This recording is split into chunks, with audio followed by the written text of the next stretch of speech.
Bonjour à tous, bienvenue sur le blog des nouvelles technologies. Pour cette nouvelle vidéo, je suis sur le stand de Huawei pour vous présenter le fameux Honor Magic qui a été annoncé en décembre dernier et pour laquelle j'ai la chance de pouvoir mettre la main aujourd'hui dessus.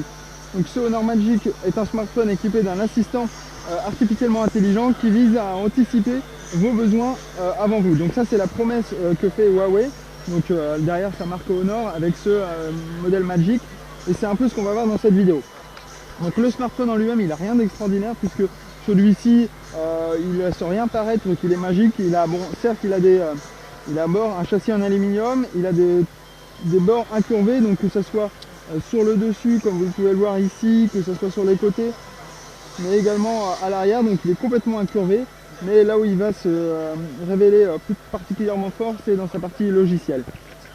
Concernant donc ces spécifications, on va retrouver donc un écran AMOLED, donc ça c'est vraiment un des points forts également sur la partie matérielle, puisque c'est vraiment un très bel écran. Il a une résolution donc de 2560 x 1440 pixels, c'est un écran, je ne l'ai pas dit, mais de 5 pouces. Il est protégé par un verre Gorilla Glass, donc qui le rend résistant. Dessus, on retrouve ici donc un capteur en fait de 8 mégapixels. Donc, qui permet de prendre de selfies plutôt bon, avec une ouverture de 2. On a également un bouton ici, hop, en bas, un bouton physique. On a un seul bouton, on a exit les boutons de retour et les boutons pour accéder à toutes les applications ouvertes sur le smartphone. Ici, on a un bouton physique qui se dote d'un capteur d'empreinte digitale, mais qui va également permettre d'accéder à l'interface, en fait, d'accéder aux pages de l'interface tout simplement en manipulant celui-ci comme ceci. Vous allez pouvoir naviguer dans vos applications ou encore lancer l'écran d'accueil depuis ce bouton. Donc c'est vraiment le bouton en fait magique sur ce smartphone.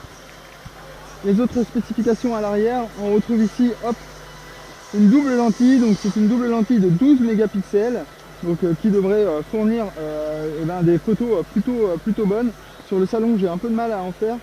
Mais nul doute que quand je pourrais prendre la main un peu plus longuement sur ce smartphone, je vous en dirai un peu plus. Néanmoins, l'expérience semble quand même convaincante puisque, comme vous allez pouvoir le voir ici, donc voilà, on a un mode de débridage et la qualité des photos est plutôt bonne. Je vais vous montrer quelques clichés qui ont été pris. Vous voyez, les seuls clichés qui ont été pris sont plutôt corrects. Vous voyez, la couleur est vraiment très belle. Alors évidemment, l'écran joue pour beaucoup puisqu'on est quand même sur un écran AMOLED, donc les couleurs sont plutôt vives. Mais voilà, on a vraiment deux très bons capteurs à l'arrière. Sur les côtés, on retrouve ici, donc sur le côté droit du smartphone, on retrouve les touches de volume, le bouton power sur le dessus. Sur la tranche supérieure, on a une tranche complètement lisse et incurvée en fait des deux côtés. Sur le côté gauche du smartphone, vous retrouvez une tranche complètement lisse, dépourvue de boutons ou de ports. Et enfin, sous le dessous ici, hop, comme ceci, et bien vous retrouvez donc la prise de jack, l'emplacement également pour la micro SIM, le port micro USB et ici une grille de haut-parleurs. Voilà un petit peu concernant le smartphone. Concernant son look, et bien puisqu'on est sur des bords complètement incurvés, et bien sa prise en main est vraiment très bonne. Excusez-moi, ça permet vraiment une très bonne prise en main et surtout on a, vous voyez, un écran qui épouse complètement les bords, un petit peu comme fait Samsung avec son Galaxy S7 Edge. Donc là où se révèle particulièrement intéressant ce smartphone, c'est sur sa partie logicielle.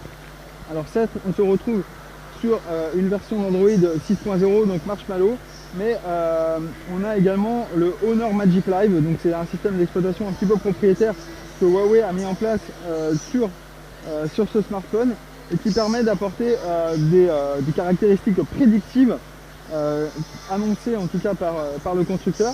Malheureusement sur le salon, j'ai pas assez de temps pour vous les présenter.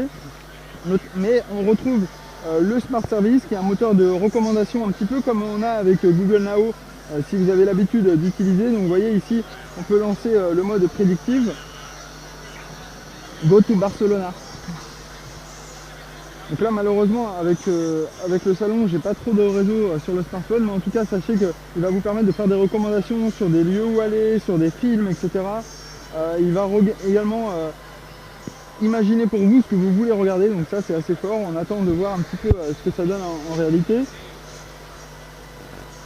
Autre point fort de ce smartphone au niveau logiciel, c'est qu'il est capable de reconnaître vos mains et vos yeux. Donc vous allez pouvoir en fait l'utiliser très facilement, simplement à le regarder et le smartphone va automatiquement se déverrouiller.